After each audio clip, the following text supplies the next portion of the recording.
প্রতিদিন সকালে আমরা সবাই একই প্রশ্ন নিয়ে ঘর থেকে বের হই। আজ রিজিক হবে তো? কেউ দোকান খোলে, কেউ চাকরিতে যায়, কেউ রিক্সা চালায়, কেউ বেকার বসে ভাবে আজ কিসে হবে আমার সংসার চলা।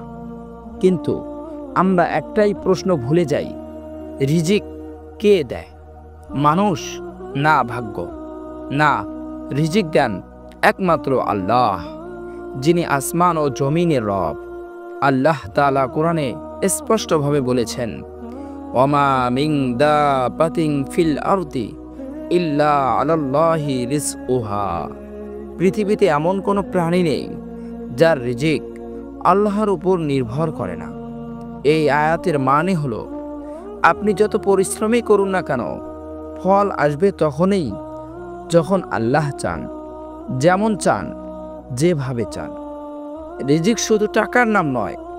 রিজিক মানে সুস্থ থাকা, পরিবারের ভালোবাসা, একটু শান্ত ঘুম আর মুখে হাসি। অনেকে অনেক টাকা আয় করে কিন্তু মনে শান্তি পায় না। আবার কেউ সামান্য উপার্জন করে তবু মুখে আলহামদুলিল্লাহ থাকে। এটাই রিজিকের রহস্য। এক সাহাবী নবী করিম সাল্লাল্লাহু আলাইহি ওয়াসাল্লামের কাছে এসে বললেন, ইয়া রাসূলুল্লাহ, আমি অনেক চেষ্টা করছি তবু রিজিক আসছে না। নবী সাল্লাল্লাহু আলাইহি ওয়াসাল্লাম হেসে বললেন, তুমি নামাজ ঠিক রাখো, আল্লাহর উপর ভরসা রাখো আর তোমার হালাল চেষ্টা চালিয়ে যাও। তুমি দেখবে আল্লাহ এমন জায়গা থেকে রিজিক দিবেন যা তুমি কল্পনাও করতে পারবে না। কয়েক মাস পর সাহাবী ফিরে এসে কাঁদতে কাঁদতে বললেন, ইয়া রাসূলুল্লাহ, আল্লাহ আমার দরজা খুলে দিয়েছেন। সুবহানাল্লাহ। তিনি বুঝেছিলেন রিজিক আসে তাওয়াক্কুল থেকে, শুধু পরিশ্রম থেকে নয়। রিজিক কখনো দেরিতে আসে না, আমরা শুধু বুঝতে দেরি করি। আল্লাহ জানেন কবে, কোথায়, কিভাবে আপনার জন্য উত্তম। আল্লাহ তাআলা বলেন, ওয়া মান ইয়াত্তাকিল্লাহা ইয়াজআল লাহু মাখরাজা ওয়া ইয়ারযুকুহু মিন হাইসু লা ইয়াহতাসিব ওয়া মান ইয়াতাওয়াক্কাল আলাল্লাহি ফাহুয়া হাসবু। যে আল্লাহকে ভয় করে, আল্লাহ তার জন্য বের হওয়া পথ সহজ করে দেন এবং তাকে রিজিক দেন এমন জায়গা থেকে যা সে কল্পনাও করতে পারে না। এই আয়াত শুধু লেখা নয়, এটা প্রতিটি ঈমানদারের জীবনের বাস্তবতা। মানুষ ভাবে আমি না করলে চলবে না, কিন্তু সত্য হলো, যদি আল্লাহ না চান তাহলে আপনি শত চেষ্টা করেও কিছুই করতে পারবেন না।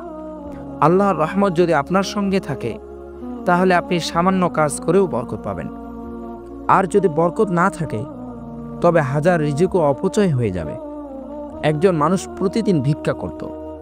একদিন সে আল্লাহর পথে দোয়া করে বলল, ইয়া আল্লাহ, আমাকে এমন কিছু দাও যাতে আর হাত পাততে না হয়। সেদিন রাতেই এক অপরিচিত মানুষ এসে বলল, আমার কাছে এক খালি দোকান আছে, তুমি চাইলে বসে থাকো। সে সেখানে ছোট্ট একটা ব্যবসা শুরু করলো। কয়েক বছর পর সে নিজেই দান করতে শুরু করলো। রিজিক আসলে কখনো হারিয়ে যায় না, এটা শুধু সময়ের অপেক্ষা করে আল্লাহর হুকুমে। রিজিক শুধু আপনি যা খান তা নয়, বরং যা আপনি হারিয়েও শান্তিতে থাকেন সেটাও রিজিক। কারণ রিজিক মানে শুধু পাওয়া নয়, বরং সন্তুষ্ট থাকা। প্রিয় ভাই ও বোন, যখন মনে হবে রিজিক বন্ধ, দরজা বন্ধ, তখন মনে রাখবেন আল্লাহ কখনো দেরি করেন না। আমরা বুঝতে দেরি করি। আপনি শুধু চেষ্টা করুন, দোয়া করুন, নামাজে দাঁড়ান, কারণ আল্লাহর প্রতিশ্রুতি সত্য। আল্লাহ তাআলা বলেন, ইন্নাল্লাহা হুয়ার রাজ্জাকু যুল কুওয়াতিল মাতিন। আমি দুনিয়ার প্রতিটি জীবের রিজিকের দায়িত্ব নিয়েছি। সুবহানাল্লাহ। তাওয়াক্কুল করুন, রিজিক আপনার ঠিকানায় পৌঁছবেই, যেমন মৃত্যু আপনার ঠিকানায় পৌঁছে যায়। প্রিয় দর্শক, ভিডিওটি কেমন হয়েছে কমেন্ট করুন। ভিডিওটি ভালো লাগলে লাইক, কমেন্ট, শেয়ার ও চ্যানেলটি ফলো, সাবস্ক্রাইব করুন।